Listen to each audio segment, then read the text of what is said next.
Welcome into the Daily Grind. I'm Mark. I got Cowboy Luke today. Woo. What is Halloween, man? Yeah, Happy Halloween, everybody. How are you? I'm good. I haven't had any candy today yet, so that's good. Normally I'll Starting off start a day strong. normally I'll start a day with a Reese's cup. Not doing that today. Well, the real question is, do you eat your Reese's cups out of the freezer or regular? Yes.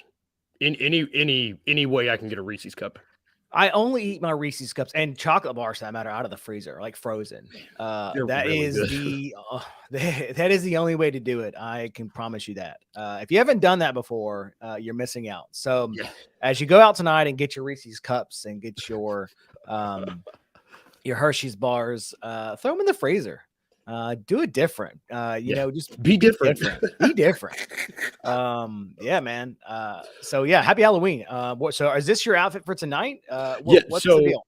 So you can't see the whole thing. I'm wearing the most 90s pair of khakis you could ever see. I'm Dr. Nice. Grant from Jurassic Park. Oh, yeah. Okay. That makes sense now. My girlfriend's Ellie, and then I've got a dog that's dressed as a dinosaur. So I just look strange by myself, but there's a group. To be clear, I have two little girls, and of course I have an older teenager boy, but I have two little girls, and they all want to be Barbie.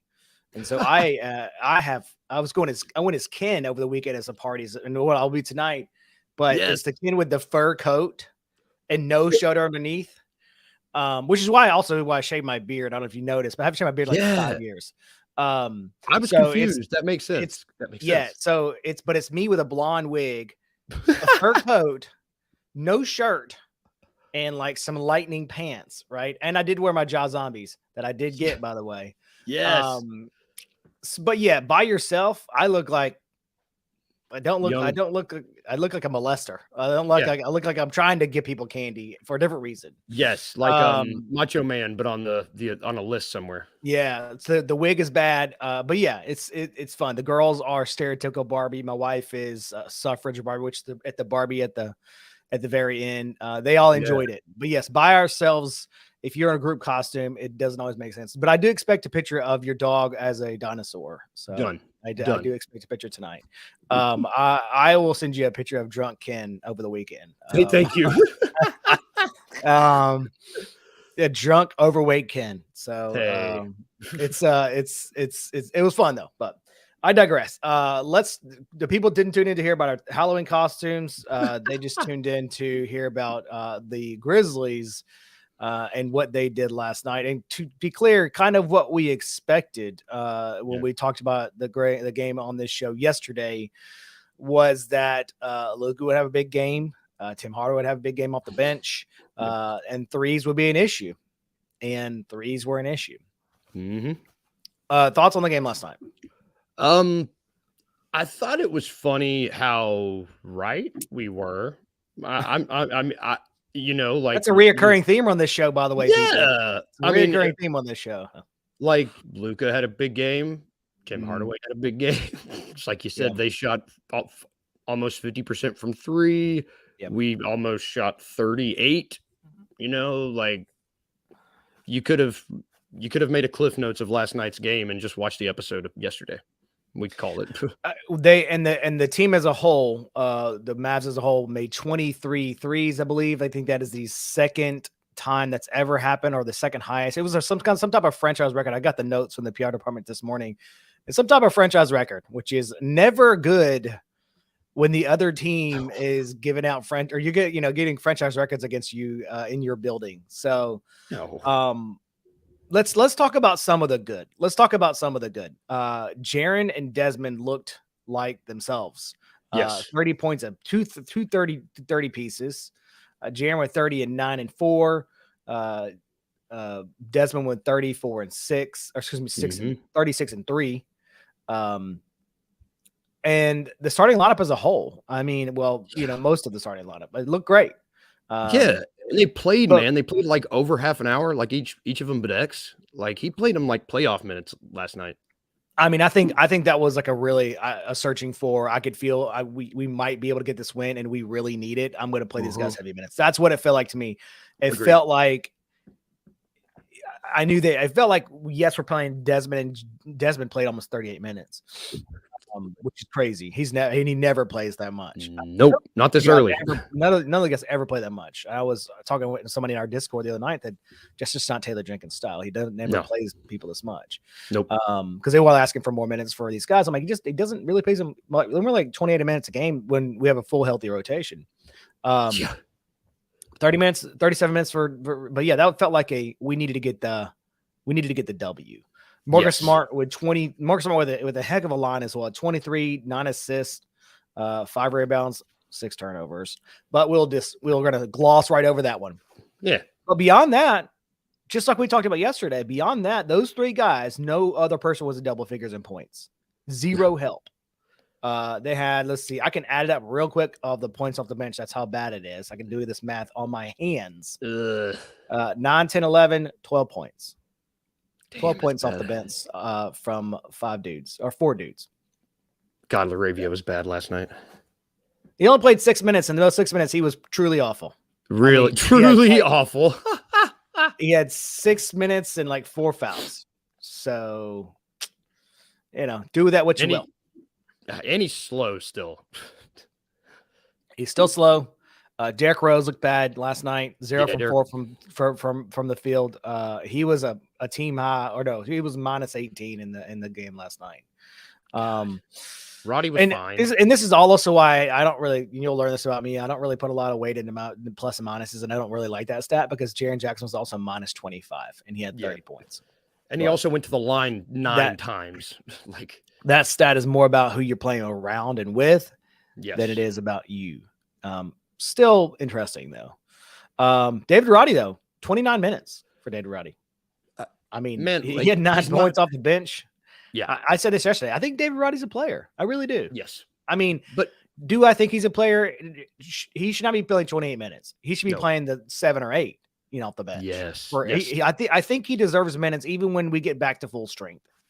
But I'm not, I think he's earned that. And he's the only player that's doing well. Yeah. Right now. Well, and it's between, and at this point, the only one of them that's shown consistency is Roddy. Like he should be our 9th guy in the rotation, our 10th guy in the rotation at this point, but he shouldn't be the 5th or the 6th. He's just not. Yeah. He can't be that guy against NBA competition yet. Yeah. Well, it's just like, again, we talked about this yesterday. The problem with the Grizzlies right now is they don't have enough offense to keep up with anybody. Even when they play excellent defense, which we saw, it just, in that third quarter, it just became too much. They could not, even when they play good defense at times, they just miss shots all the time. All the time. And they just don't have the offensive firepower right now. And again, not like when Luke and Santi come back, it's going to be some kind of like amazing thing. But what it means is that you don't have to play John Conchar and David and Jake Laravia at 45 minutes or 50 minutes a game. So that's what it means. It doesn't mean that they're going to change the world and they're also going to be the offensive light at the end of the tunnel. It just means that you don't have to play non-NBA guys NBA minutes. Exactly. Well, and Santi and Luke, this basic math. Santi and Luke will make more threes than Jitty and Roddy. That's not me. That's just math. Like you do that enough times, they're going to shoot more threes. So they won't. It's like you said, they're not going to be the end all be all answer to our shooting problems, but they're gonna. I guarantee you we'll see an uptick, like in offense. You would think, right? Like we have to. Oh, absolutely, yeah, for sure, for sure. It won't, and again, it will, and again, you get help with Bismack Biyombo on the defensive end, which is where they really struggle with on the second unit. That second unit is awful on defense. They got no presence, so that'll help with your defensive. I truly think you'll get Luke back on Wednesday. Yeah. If not Wednesday, for sure Friday. You'll probably get Santi back sometime next week. If he's just now doing 5-on-5, like Taylor said last night, probably going back sometime next week. Bismack Biyombo, you probably get him over the weekend. So the help is coming. I would say that help is coming. And that should be encouraging. I know 0-4 doesn't feel encouraging, but again, just like we said yesterday, you're playing against NBA teams with non-NBA guys. Speaking of like John Contra last night, G-leaguers. Same thing we talked about yesterday. John Contra, it was great those first few games of the weekend, but then fell off last night. He just cannot do it consistently that makes up for what his shortcomings are. So no. Let's take a break. Let's take a quick break. We'll come right back. We're going to do Stats Monster on the other side. It's fitting for Halloween. So let's take a quick break and we will be right back. I am highly upset, man. Oh, man. ESPN, you dastardly dogs you. Last week had us feeling good. They picked the Grizzlies to be first in the West with about 48.5 wins. And what a difference a few days makes. What a difference. You put out your list of the top 100 players in the NBA. Desmond Bane jumps in at 61. Jaren Jackson Jr. comes in at number 31. Jaren's top 25 to me, but if you all right, whatever. I think that's a little slight to Jaren. Desmond Bane's is disgusting, in my opinion. Then we get Ja Morant, All-NBA player, 2-time All-Star, one of the most dynamic offensively players in the NBA, Ja Morant. That guy was number 35 on their list, Kenny Stubblefield. The same people that said the Grizzlies will be the first team in the West. They're going to get that done with just some regular dudes. Tune in to the Anthony Sane Show, Wednesdays and Fridays at 12 p.m. weekly on the Bluff City Media YouTube channel. Just curious, you kind of talked about the transfers and things like that. How has that changed your mindset from a roster management standpoint? Like, incredible recruiter. All the classes, I think we had 2 back-to-back and 21 and 22 top classes. How does that change with the transfer portal? Do you start focusing more on upperclassmen? Do you kind of get away from the younger freshmen? How does that work? Yeah, so I still believe in our coaching staff, the way we do things and developing guys. And that I will never get away from that philosophy. We're still going to recruit a high school class. Now, there's a lot of colleges out there that say, screw this. We're pushing all the chips in on this roster, win right now, and we'll figure it out. Sure. And if it doesn't, right, it implodes and bad things happen. But I think you still have to bring in true freshmen and develop them and see what they can become. And that I'll never waver from that. But the portal certainly changed things. Tune in to Tigers Untapped with TJ Willis and Trey Lasley every Wednesday at 3 p.m. on the Bluff City Media YouTube channel.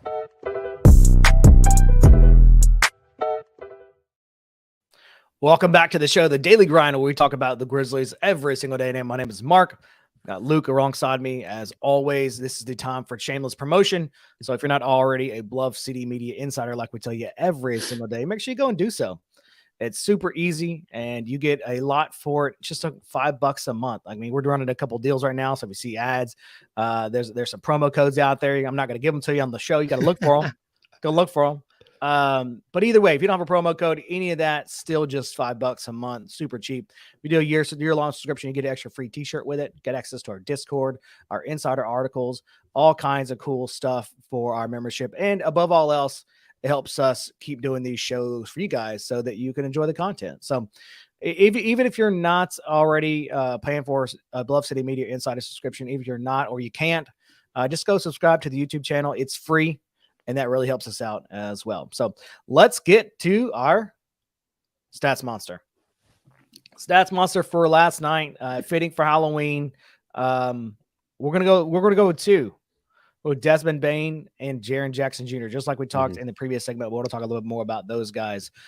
First time they've looked like themselves. I mean, yeah, Desmond was 3 for 7 from 3. That was something to really that's encouraging, yes. Right? Jaren was 3 for 6 from 3. They both rebounded the ball really well. Jaren had almost 10 rebounds. 10. I mean, they both took Jaren took 20 shots. Desmond took 17. I mean, there's not much else you can say about those guys. They did everything that was asked of them last night. And Jaren got to the line 9 times. I don't remember the last time he did that. Yeah. And he made most of the shots too. God, like for as bad as our 3-point shooting has been this year, our free throw, that's gotten better. Thank God we were so shitty at that last year, but still, it's just so encouraging to see him get to the line, see him make those shots, and not sacrifice other parts of his game. You know, he's 4 assists still. I think Jaren can sometimes get into I'm going to shoot 3-pointers mode. I'm going to be a big guard mode. And I love to see, because it's almost kind of like he remembers, oh yeah, I am bigger and better than these guys. I'm the biggest dude. His ability to drive from the 3-point line into the lane, and he's so long, right? Like he can jump from like midway through the lane and is with his arms still laid in. It's crazy. He looks like our stats monster over here with his arms. Yeah, he does.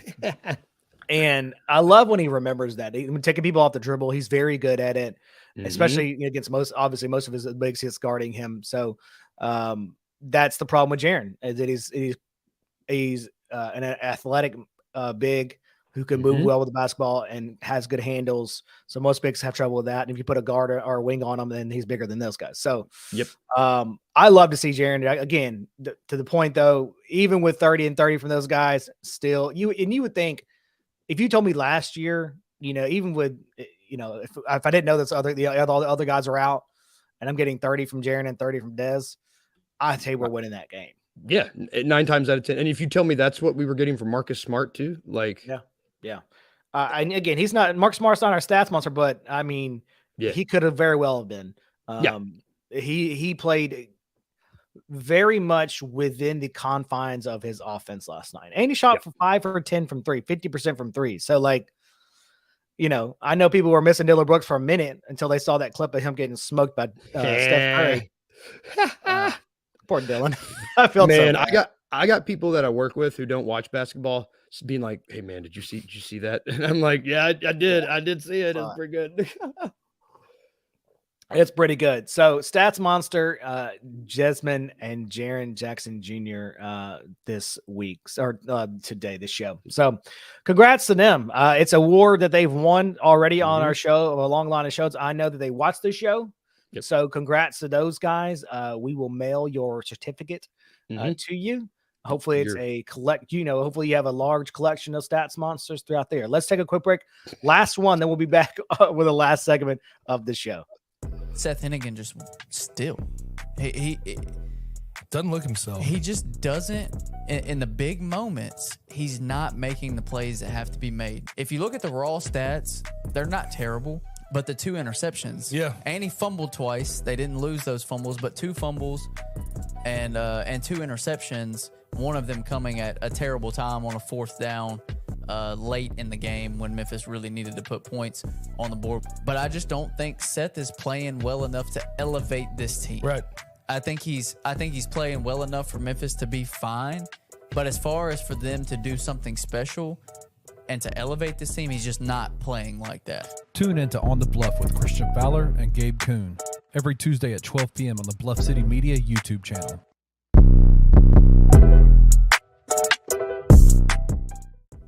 Kenny, there are certain guys in the NBA that are enigmatic players. They're going to be appealing to a large fan base.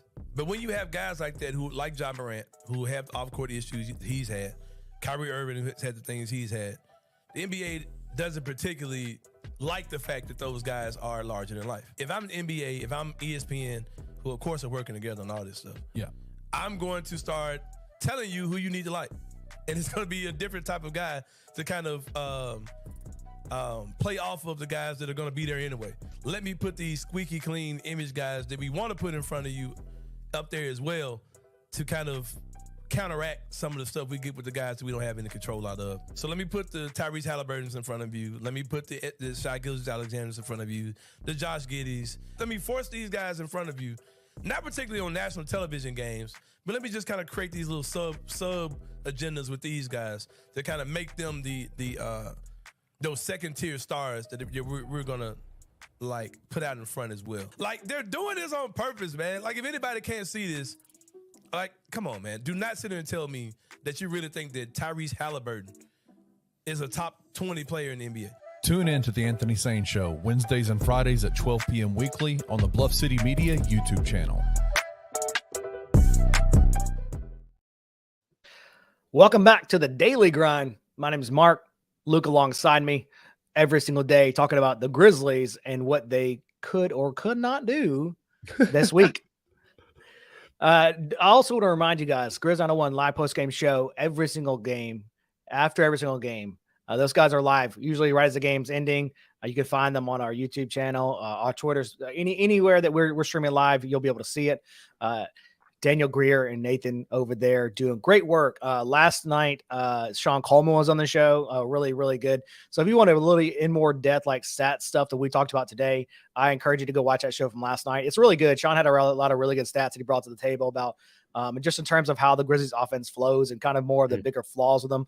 Much more technical than we'll ever be on this show because we're not as smart as Sean. No. So, I would encourage you guys to go listen to that. It's a really good show. And Sean had a lot of really good points and something that, again, if you're interested in why the Grizzlies offense is as bad as it is right now, I would go watch that show. Let's get to the last segment of our show right here. Is it trick or treats? It's Halloween themed. Trick or treats. There's been a lot of tricks, very few treats. Yes. Very few treats. One of the few treats of the season, though, Zaire Williams did not have a great game last night. But still shot the ball well. He only took 4 3-pointers, but he made 50% from 3. Still, you love to see that. 33 minutes though, 8 points, 7 rebounds, 2 assists. So again, like we talked about last time, if you're still taking the under on Zaire's rebounds, if you're a betting person, stop taking the under on his rebounds if it's 4.5 like it is every single game. So he hit it again. Hit it again, baby. I keep taking it. I keep taking it. Yeah. Hey, right now, when Bismack Biyombo comes, that might change. But right now, got one more game of it. But I've been thrilled to see Zaire. I mean, as someone who was very encouraged by his first year, I was not high on the pick, to be honest with you. I didn't love it. No, but was encouraged to see what he did his first year, and then last year he was hurt the entire year. So I don't even. I use last year as I kind of write that off. It's a mulligan. I'm encouraged to see Zaire. I love to see I think he has one of the best pure shooting strokes on the team. Yes. Besides but he's growing into it too.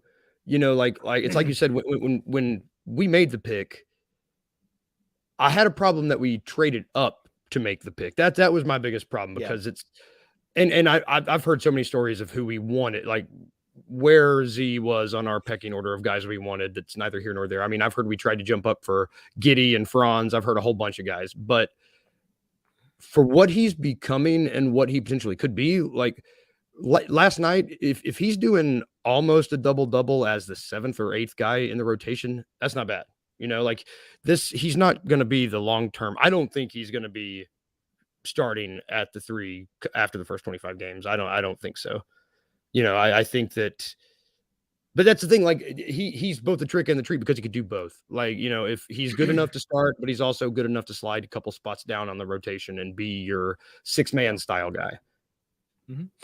Yeah. I mean, I think long-term, his role in this league is a high-level role player. I think that's where he kind of slots in this league. And that's perfectly fine. I mean, you have a lot of guys who have made very good livings being a very good role player. Yes. And I'm with you.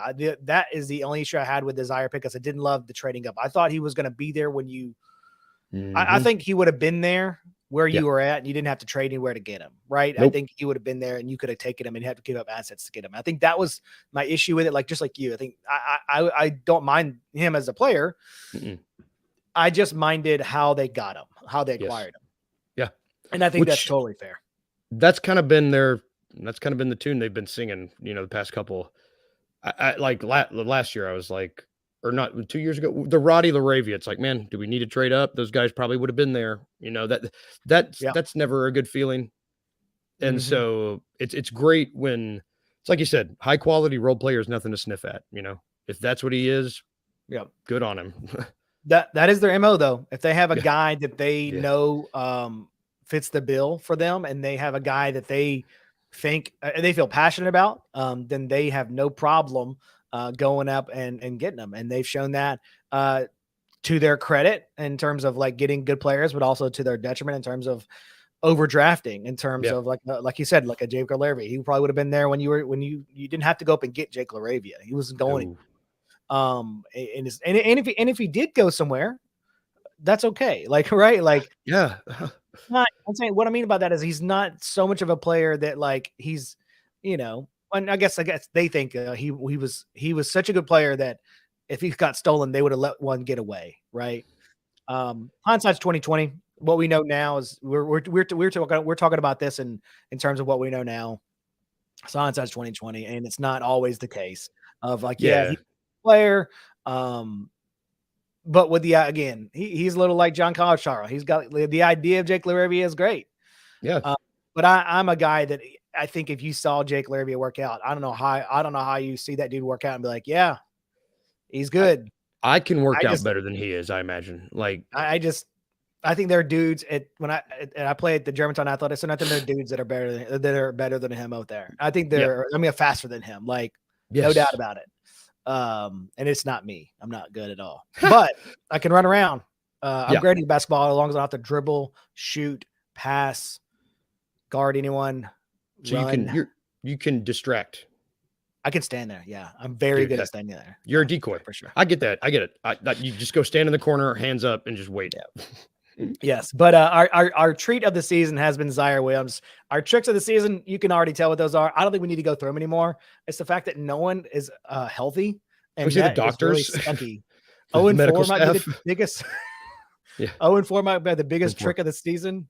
Man, this shit sucks. It does suck. 0-4 team. But I'm positive. I'm staying positive. I'm having good vibes only this week. I think that, let's see what we get throughout the rest of the week. Let's see what we get some guys back, and then let's assess from there. So I would encourage you to be positive. Stay positive. The guys are positive too. They're not panicking yet. Like they're the stuff they're putting out from their point. What do you want? What do you expect them to do? Like, I mean, they got 78 games left. They got to go out there and play basketball. And so I think Dad said last night, like, there's 78 games left. We're going to have to go 78-4. So like, it's 4 games. Yes, it feels terrible. It sucks because it feels like you're losing sucks. I at all levels, even when you're just a fan.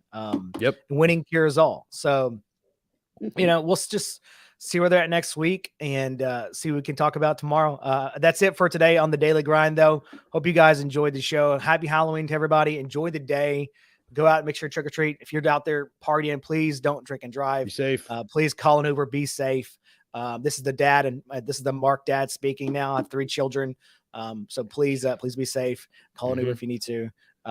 Text me or Luke. We'll come get you. Tweet us. We'll come get you. Yeah. Tweet us. We'll come get you. Yeah, for sure. I have a van. So vans are sick. Vans are sick, man. Tweet us. We'll come get you. So happy Halloween, everybody. We'll see you tomorrow. We appreciate you tuning in for the Daily Grind.